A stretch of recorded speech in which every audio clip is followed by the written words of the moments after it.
To maturation, परिपक्वता से जुड़ी हुई होती है। एनवायरमेंट की अगर हम बात करें, वो चीज जो आपको चारों ओर से घेरे हुए है उसको हम स्मृति मंदाना क्या कहते हैं, वातावरण कहते हैं।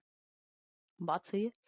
हेरिडिटी एंड एनवायरमेंट की अगर हम बात करें, आनुवंशिकता एवं वातावरण की अगर हम बात करें, तो समझते हैं चीजें कैसे वर्क करती हैं। हेरिडिटी क्या है? हेरिडिटी फटाफट से पढ़ते हैं। अभी हमने बात की थी हेरिडिटी और एनवायरमेंट का इंटरेक्शन है। हम हमारा जो डेवलपमेंट है, विकास है, वो हम प्रोडक्ट हैं किसका? आनुवंशिकता एवं वातावरण का।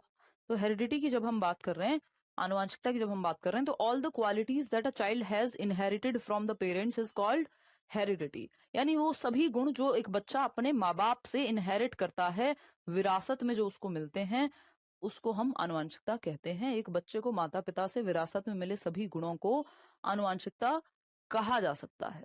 एक बच्चे को माता पिता से विरासत में मिले सभी गुणों को आनुवंशिकता कहा जा सकता है। अब वो कोई बीमारी भी हो सकती है जो हेरिडेटरी हो, है ना। कई बार डिप्रेशन भी हम कहते हैं कि उस पर प्रभाव पड़ता है आपकी, अगर पहली जनरेशन माता या पिता, मतलब अगर जनरेशनल हिस्ट्री है, तो 40% ज्यादा चांस है कि डिप्रेशन हो सकता है बच्चे को भी बड़े होके। और अगर हम बात करें डायबिटीज से लेके, आई थिंक और भी कई सारी बीमारियां हैं, हार्ट डिजीज का भी जितना मुझे याद है, हो सकता है मैं गलत हूँ कुछ चीजों में, बट इतना हमें पता है कि बीमारियां डिजीज से लेके और क्षमताएं तक, जैसे फिजिकल एबिलिटी, अगर मेरी फैमिली में मेरे फादर मान लीजिए एथलीट हैं, मान लीजिए विराट कोहली का एग्जांपल ले लीजिए, तो ज्यादा संभावना है कि अगर मेरे माता पिता बहुत एक्टिव रहे हैं, तो बच्चा भी क्या है या मैं भी क्या है, फिजिकली ज्यादा एबिलिटी मेरे अंदर हो कि मैं भी स्पोर्ट्स में जा पाऊं, अगर सही माहौल मिल जाए। ध्यान रखिएगा, माहौल मिल जाए। हेरिडिटी से क्षमता मिली है कि फिजिकल एबिलिटी स्ट्रांग है, शारीरिक क्षमता ज्यादा है, दौड़ना भागना, कुछ लोग होते हैं नेचुरली अच्छे होते हैं, जैसे मैं बचपन में स्पोर्ट्स में थी और फिजिकल एक्टिविटी अच्छी खासी थी। अगर एनवायरमेंट उस तरह से मिलता तो मेरी बड़ी इच्छा थी क्रिकेट में जाने की। वहां लड़कियों के लिए कोचिंग होती नहीं थी, मैंने बुलंदशहर में पता भी किया था उस टाइम, तो वो बन नहीं पाई बात। तो एनवायरमेंट का, अब वो एक्चुअल में किस लेवल पे होता है वो तो किसी को नहीं पता, लेकिन हेरिडिटी से क्षमता है, मान लीजिए एनवायरमेंट में थोड़ा मौका मिल रहा है, लेकिन अगर प्रॉपर मौका मिल जाए तो जाकर के बात बनेगी। तो कुछ क्वालिटीज हमारी इनहेरिटेड होती हैं, जो भाई हर किसी की फिजिकल एबिलिटी नहीं होती ना, एप्टीट्यूड जिसको हम कहते हैं, इनेट एबिलिटी जो आपको हेरिडिटी से मिली है। तो वो सभी क्वालिटीज जो आपको हेरिडिटी से मिले, जैसे मेरी आवाज भी या आपकी भी आवाज आप देखेंगे अपनी माता पिता से कई बार मैच करती है। रीजन क्या है? या आपकी शक्ल। अब ये सब क्वालिटीज आपको हेरिडिटी से मिली हैं। अब क्वालिटीज में कई बार डिजीज भी मिलती हैं, तो उसका हम कहते हैं ध्यान रखेंगे भाई। माता पिता को शुरुआत से ध्यान रखना चाहिए क्या डिजीज है, उनको कैसे प्रिवेंट करना है आगे आने वाली जनरेशन में, है ना। तो कुल मिलाकर की बात यह है कि वो सभी गुण जो आप इनहेरिट करते हैं, जिसमें आपका कोई योगदान है नहीं, 0% योगदान है। आप गोरे दिखते हैं, आप काले दिखते हैं, आपकी आंखें कैसी हैं, आपकी, इसमें हेरिडिटी से आया है। आपका क्या रोल है इसमें? आपका कोई रोल नहीं है। थोड़ा बहुत एनवायरमेंट का इतना ही रोल हो सकता है कि 1-2 लेयर जो है, अगर आप सन में रहते हैं तो वो डाउन या जो है ब्राइट दिख जाए, बस इतना ही होगा। तो ये सब ऐसी चीजें हैं जिनको लेकर के कोई गुरूर हमें होना नहीं चाहिए। हाँ, तो ये क्या है, हेरिडिटी, वो सभी गुण जो हमने इनहेरिट किए हैं अपनी पिछली जनरेशन से। और सिर्फ इसमें माँ बाप नहीं होते, कई सारी जनरेशन दोनों तरफ से चल रही होती हैं, बट डायरेक्टली क्योंकि माँ बाप ही का रोल ज्यादा है, तो उस सेंस में हम देखते हैं। हाँ, जैसे आयुषी कह रहे हैं कि मैं अपनी मम्मी की तरह दिखती हूँ, ऐसा बोलते हैं लोग, कह रहे हैं आवाज और हैंड राइटिंग हेरिडिटी से मिली है। अनिशा, हैंड राइटिंग में फिर भी थोड़ा बहुत रोल हो सकता है कि एनवायरमेंट में जैसे आपने देखा हो, क्योंकि बहुत सारी चीजें ऐसी होती हैं जो एनवायरमेंट से हो रही होती हैं और हमें पता ही नहीं लगता, हमें लगता है हाँ ये तो माँ बाप से ही आ गई हैं। अगर बचपन में कहीं और छोड़ दिया जाता तो वैसी आदतें आप एक्वायर कर लेते, है ना। मेरे दोनों एक्सपीरियंसेस रहे हैं, मतलब मैं आधा जीवन जो है अपने मामा मामी जी के पास रही हूँ, जिनको मैं मम्मी पापा ही बोलती हूँ अभी भी, और आधा जीवन जो है जो मेरे बायोलॉजिकल पेरेंट्स हैं उनके पास रही हूँ। ठीक, तो जिसमें से 5 साल जो है पहले मेरे पिताजी जो है नहीं रहे।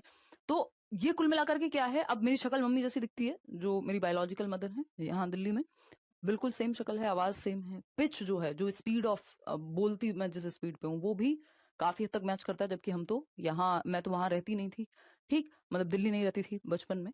लेकिन बहुत सारी चीजें ऐसी हैं जो मैं कई बार फॉर्चुनेट भी समझती हूँ कि जो शायद बेहतर भी हो गई वहां रहने से, और हैबिट से लेके बहुत सारी चीजें डिफरेंट होती हैं, मतलब अंतर आ जाएगा। तो कुल मिलाकर की बात ये, कई बार हम देख नहीं पाते कि कौन सी चीज एनवायरमेंट से उठाई गई है, कौन सी हेरिडिटी से। वो हैंड राइटिंग क्योंकि आपने बचपन से देखा है वैसे ही लिखते हुए अपने माता पिता को, या उन्होंने सिखाया भी होगा, तो वो कई बार दिमाग भी एक्वायर कर लेता है। उसमें जरूरी नहीं है पूरा रोल हेरिडिटी का हो, लेकिन हाँ आवाज में आपका कोई और रोल नहीं हो सकता, एनवायरमेंट का कोई रोल नहीं हो सकता, वो हेरिडिटी का ही है। तो कुल मिलाकर के बात ये है, हाँ अंजलि, कुल मिलाकर के बात ये है कि जैसे मेरे टीचिंग का थोड़ा एप्टीट्यूड होने का एक रीजन, क्योंकि मेरे माता पिता टीचर्स हैं, फैमिली में सब टीचर्स हैं, जो मेरे मामा जी थे जिनके पास में रहती थी वो भी टीचर हैं, तो वो भी है और एनवायरमेंट भी है। तो हेरिडिटी भी कुछ हद तक हो सकता है और एनवायरमेंट का भी उसमें रोल है कि टीचिंग ट्रेनिंग की, फिर इंटरेस्ट एक होता है इंसान में।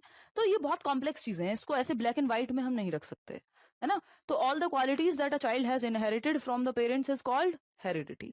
यानी वो सभी गुण जो एक बच्चा अपने पेरेंट्स से इनहेरिट करता है क्या कहलाते हैं? हेरिडिटी कहलाते हैं, आनुवांशिकता कहलाते हैं। आते हैं, heredity provides the basis for the development of, और एनवायरमेंट क्या है? जो हमें चारों ओर से घेरे हुए, जो कुछ भी हेरिडिटी या जीन्स नहीं है वो सब एनवायरमेंट है फिर, ठीक है। तो अगर हम देखें यहां, heredity provides the basis for the development of human personality, heredity is what a person is born with. यानी हेरिडिटी क्या करती है? प्रोवाइड करती है बेस।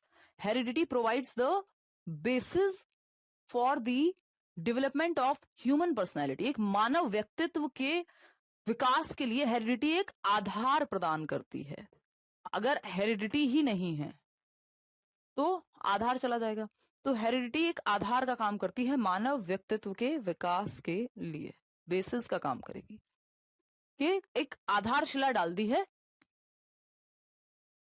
हाँ, मैं खाना अच्छा बनाती हूँ क्योंकि मेरी मम्मी अच्छा, हाँ, तो उसमें एनवायरमेंट का बहुत बड़ा रोल है ना। और थोड़ा हेरिडिटी भी होती है। तो कुछ चीजें, ये बहुत बड़ी बहस है साइकोलॉजी में कि एनवायरमेंट ज्यादा इंपॉर्टेंट है कि हेरिडिटी ज्यादा इंपॉर्टेंट है।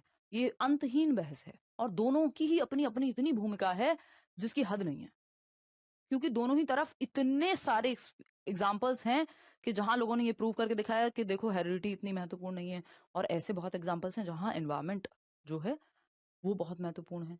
और कई बार एनवायरमेंट बेस्ट होते हुए भी हेरिडिटी से अगर वो बेसिक्स नहीं मिले, जिसको हम आधार कह रहे हैं, बेसिस तो प्रोवाइड कर रही है ना हेरिडिटी। अगर मान लो हम कहते हैं इंटेलिजेंस का जो स्तर है, टेम्परामेंट है, वो आपका हेरिडिटी से निर्धारित होता है, तो अगर वो बेसिस ही नहीं है, अगर वो आधार ही नहीं मिला है आपको हेरिडिटी से, तो अब आईक्यू ही अगर बिल्कुल रिटार्डेड है बच्चा, मान लीजिए आईक्यू के स्तर पे, तो अब उसके अंदर आप कैसे उसको विद्वान बना दोगे अचानक से?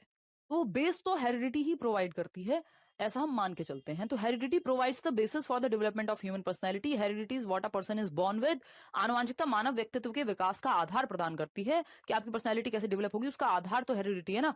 आनुवांशिकता वह है जो एक व्यक्ति के साथ पैदा होती है या व्यक्ति जिसके साथ पैदा होता है, ऐसे भी कह सकते हैं, ठीक है ना। कौन सा एग्जाम है वंदना? एक बार लेट्स लर्न की ऐप पे जाके प्रैक्टिस कर लो यार, या यूट्यूब पे पुराने वीडियोस देख लो जो मैंने प्रैक्टिस कराई हुई है, ठीक है जी। तो ये बेस प्रोवाइड करा देती है, या हम इसको ऐसे भी कह सकते हैं कि हेरिडिटी आपके लिए लोअर लिमिट और अपर लिमिट सेट कर देती है, कि आपका जो डेवलपमेंट होगा उसकी लोअर लिमिट और अपर लिमिट सेट कर देती है हेरिडिटी। लोअर लिमिट और अपर लिमिट सेट कर देती है हेरिडिटी। लोअर लिमिट और अपर लिमिट हेरिडिटी कर देती है set. Lower limit, upper limit, ठीक। कि कितना बेस जो है वो दे दिया हेरिडिटी ने, कि एक सर्टेन लेवल का आईक्यू है तो अब इससे नीचे तो नहीं चले जाओगे, दिमाग तो उस स्तर पे काम करेगा। और आईक्यू है, लेकिन अगर प्रॉपर एनवायरमेंट नहीं मिला, उसको विकसित होने का मौका नहीं मिला, तो अपर लिमिट जो है वो अचीव नहीं हो पाएगी। तो बीच में व्यक्ति खेलता रहता है। तो heredity decides how far we can go. Environment ये डिसाइड करता है कि how far we can go, संभावना कितनी है। खैर, ये सब बातें चलती रहेंगी। आते हैं नेक्स्ट पॉइंट पे। At the time of conception, यानी गर्भाधान के समय, प्रेगनेंसी के समय, conception, the union of male and female germ cells causes fertilization of the ovum. तो जो फीमेल जर्म सेल हैं जिसको एग कहते हैं हम, और मेल जर्म सेल जिसको हम स्पर्म कह रहे हैं, इन दोनों के मिलने से एक ओवम क्रिएट होगा। क्या होगा? ओवम क्रिएट होगा कविता। जिसको फर्टिलाइज्ड एग कहते हैं या जाइगोट कहते हैं, निषेचित अंडा कहते हैं। गर्भाधान के समय नर और मादा जनन कोशिकाओं के मिलन से डिंब निषेचन होता है। डिंब का निषेचित अंडे को युग्मनज के रूप में जाना जाता है, सिंगल सेल्ड कहते हैं इसको हम, कि एक जीव से, एक सेल से शुरू होता है, फिर ये मल्टीपल सेल में चला जाएगा। तो जाइगोट सिंगल सेल्ड ऑर्गेनिज्म कहते हैं हम इसको। तो जाइगोट किससे बना है? निषेचित अंडा, स्पर्म और एग के मिलने से फर्टिलाइज्ड एग जो बना वो जाइगोट कहलाता है, जिसमें होते हैं 46 क्रोमोसोम्स। अब ये हेरिडिटी की बात हो रही है ना, तो जाइगोट हैज 46 क्रोमोसोम्स। एक युग्मनज में 46 गुणसूत्र होते हैं, 46। यानी जो पेयर है ये 46 टोटल होते हैं, और पेयर में अगर हम कहें तो 23 पेयर। यानी जो जोड़े हैं, एक एग, एक फीमेल से, एक मेल से, एक स्पर्म सेल होगा, एक एग सेल होगा, तो ये 23 जोड़े बनते हैं। जिसमें जोड़े का मतलब ही है जैसे आपके शूज भी जो हैं जोड़े में हैं, पेयर में हैं, तो एक जोड़े में 2 होंगे। तो टोटल जो गुणसूत्र हो गए वो हो गए आपके 23 इंटू 2 कर दोगे तो 23 दूनी होते हैं 46। ठीक, 23 टू जा 46। तो टोटल नंबर ऑफ क्रोमोसोम्स वो हैं जो आपके जीन्स को कैरी करते हैं, कि आपका जो जेनेटिक मटेरियल है वो किसके थ्रू, जो आपका डीएनए में किसके थ्रू ट्रेवल करेगा? क्रोमोसोम्स के थ्रू। तो वो वाला चार्ट आपने देखा होगा, मेरी ड्राइंग तो उतनी अच्छी है नहीं, बट समझ जाना आप। तो क्रोमोसोम्स के थ्रू आपकी हेरिडिटी जो है, जो जीन्स है आपके, वो कैरी होते हैं क्रोमोसोम्स के थ्रू।